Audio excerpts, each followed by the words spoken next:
Hello दोस्तों, नमस्ते। कैसे हैं आप सब। आज की कहानी है बहू की गृहस्थी। कहानी को पूरा सुने, अच्छी लगे तो लाइक, शेयर और चैनल को सब्सक्राइब कर दे। धन्यवाद। सीमा और विजय की शादी 4 महीने पहले ही हुई थी। विजय मुंबई में कंपनी में इंजीनियर था।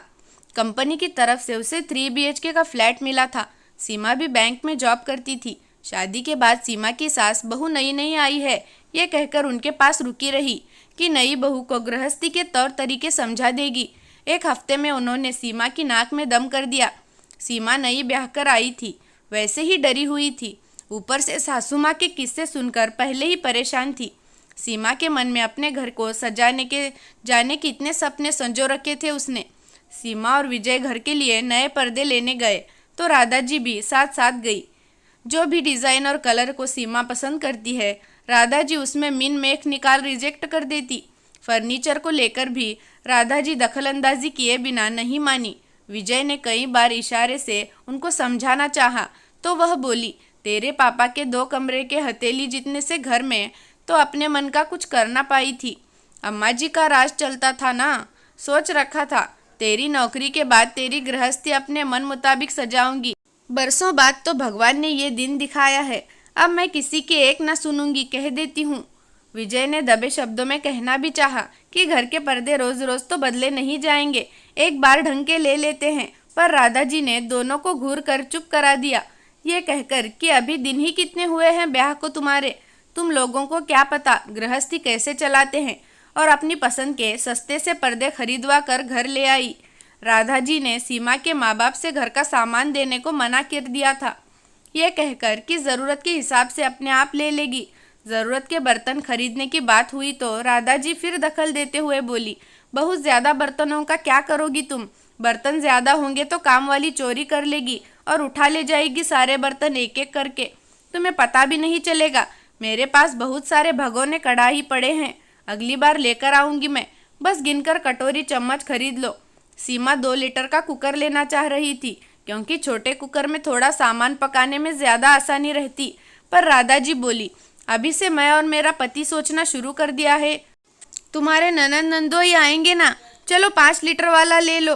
सीमा ने कोरल का बोन चाइना का डिनर सेट पसंद किया, पर राधा जी ने दुकानदार से कहा, भैया मेल्मोवेयर का दिखाओ। फिर सीमा और विजय से बोली, तुम लोगों को काम वालियों का नहीं पता, इतना खबर तबर में काम करती हैं, रोज कुछ ना कुछ तोड़ कर रख देगी। सीमा तो बर्तन धोने से रही, कुछ ही दिनों में किसी का कप बचेगा, किसी की प्लेट। मेल्मोवेयर ले लो, टूटने फूटने का झंझट ना रहेगा। राधा जी की हर चीज़ में दखल देने के कारण सीमा का मूड खराब हो जाता। विजय को बुरा लगता, पर राधा जी के कलेश करने के कारण वह चुप रह जाता। हर एक महीने बाद अपनी दखलअंदाजी से सीमा के नाक में दम करके राधा जी बड़ी मुश्किल से वापस अपने घर गई, वरना उनका तो कहना था इतने इंतज़ार के बाद बड़ी मुश्किल से भगवान ने ये दिन दिखाया है कि बहू से सेवा करवाऊँ, इस मौके को मैं कैसे छोड़ूँ। ब्याह के बाद सीमा और विजय ने 2-4 दिन की छुट्टी में घूमने का प्लान बनाया था, मगर राधा जी ने प्लान बदल कर गाँव आने को कह दिया। बेचारे सीमा और विजय सास की बात मानकर गाँव गए। कुछ दिनों बाद राधा जी ने और राजेश जी ने बहू के पास शहर जाने का सोचा। रास्ते में राधा जी सोच रही थी कि बहू ने घर को साफ रखा होगा या नहीं, फिर मुझे ही जाकर सब संभालना पड़ेगा। दोनों जब घर पहुंचे तो घर देखकर विजय के पिता राजेश जी तो बहुत खुश हुए, पर राधा जी ने बिना नुक्स निकाले अपने आदत से बाज ना आई। कभी चाय ठंडी है, कभी सब्जी में नमक कम है, कभी रोटी मोटी है तो कभी दाल पतली है, ये कहकर सीमा को टोकते रहती। सीमा को 10 बजे ऑफिस जाना रहता, इसलिए उसने घर में बाई रखी थी जो सुबह 6 बजे आकर घर की सफाई, बर्तन और खाना बना देती। नाश्ता करके विजय और सीमा टिफिन भी ले जाते। सीमा उसे सुबह चाय और नाश्ता दे देती। वह आराम से काम करती थी तो सीमा को भी उसके रहने से बहुत सुविधा थी। सीमा का रोज मेड को नाश्ता कराना राधा जी को एक आंख नहीं भाता था। अपने घर से ही तो आती है वो, घर से चाय पीकर चला करे, दूध और पत्ती मुफ्त की नहीं आती है। मेरे बेटे के मेहनत की कमाई काम वालों पर लुटा रही हो, क्या ज़रूरत है खाना बनवाने के लिए पैसे खर्च करने की। 2 आदमियों का खाना कितना होता है जो तुम खुद न बना सको। हमारे ज़माने में तो 10-10 लोगों का खाना यूं ही मिनटों में चुटकी बजाते ही बन जाया करे था। आजकल की लड़कियों को तो हाथ हिलाना ही ना चाहे। होली पर सीमा की कामवाली ने खूब अच्छी तरह त्योहार का खाना गुजिया वगैरह सीमा के साथ मिलकर बनवाया। सीमा मेड के लिए नई साड़ी लाई थी। राधा जी को दिखाई तो राधा जी ने फौरन साड़ी अपने कब्जे में लेकर कहा, 100 रुपये और अपना कोई पुराना कपड़ा दे दो उसे, कोई ज़रूरत नहीं है नए कपड़े देने की। सीमा को बहुत बुरा लगा। मेड के रहने से उसे कितना आराम था, त्योहार कितनी अच्छी तरह से निपट गया था। राधा जी के आगे उसकी एक ना चली। किसी छुट्टी के दिन अगर सीमा और विजय कहीं बाहर घूमने का प्रोग्राम बनाते हैं तो राधा जी का मुंह बन जाता, या कहीं बाहर से खाना ऑर्डर करने की कहते तो वे फिजूल खर्ची का बहाना देकर अड़ंगा डाल देती।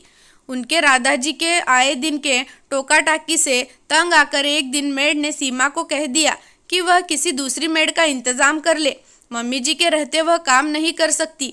ये बात सीमा के ससुर ने सुन ली।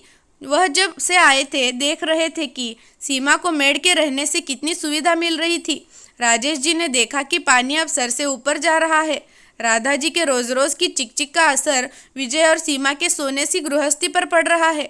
तो उन्होंने राधा जी को कह दिया कि तुमने देखा बहू कितनी अच्छी तरह से घर संभाल रही है, नौकरी पर भी जाती है, पर हमें तुम्हें कोई दिक्कत नहीं होने देती, कभी तुम्हारी हर वक्त की झिकझिक पर भी पलटकर जवाब नहीं देती, हमारी हर छोटी से छोटी बातों का ध्यान रखती है।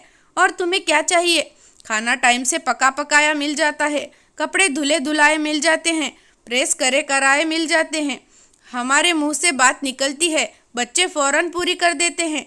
जैसे अम्मा की टोका टाकी तुम्हें बुरी लगती थी, तुम सोचो बहू को भी वैसा ही लगता होगा। तुमने अपनी गृहस्थी जैसे तुम्हारा मन किया चला ली, अब बहू को अपनी गृहस्थी अपने हिसाब से चलाने दो। अगर घर की सुख शांति चाहती हो तो भगवान खुद भी चैन से रहो और बेटे बहू को भी चैन से रहने दो, तभी बच्चे भी खुश रहेंगे और हम तुम भी। कहीं ऐसा ना हो कि कल को बच्चे हमारे पास आने में कतराएं और हमें अपने पास बुलाने में घबराएं। थोड़ी बहुत बहस के बाद राधा जी ने ठंडे दिमाग से सोचा कि राजेश जी कह तो सच ही रहे हैं। अम्मा जब उन्हें टोकती थी तो उन्हें कितनी घुटन होती थी। अम्मा का साथ उन्हें एक पल को भी ना सुहाता था। हे राम, बहू से भी तो ऐसा ही हमारे बारे में सोचती होगी। बुढ़ापे में 2 रोटी का भी सुख ना मिलेगा। कौन करेगा अगर बीमार हो गए तो? बहू बेटा इतना ख्याल रख रहे हैं तो वह हर चीज़ में दखल क्यों दे? शुक्र है भगवान का कि राधा जी को जल्द ही सद्बुद्धि आ गई। जब बहू ने कहा, आप दोनों वहाँ अकेले क्यों पड़े हैं, यहीं आ जाइए, सब साथ रहेंगे, सुनकर राधा जी खुशी से फूली नहीं समाई।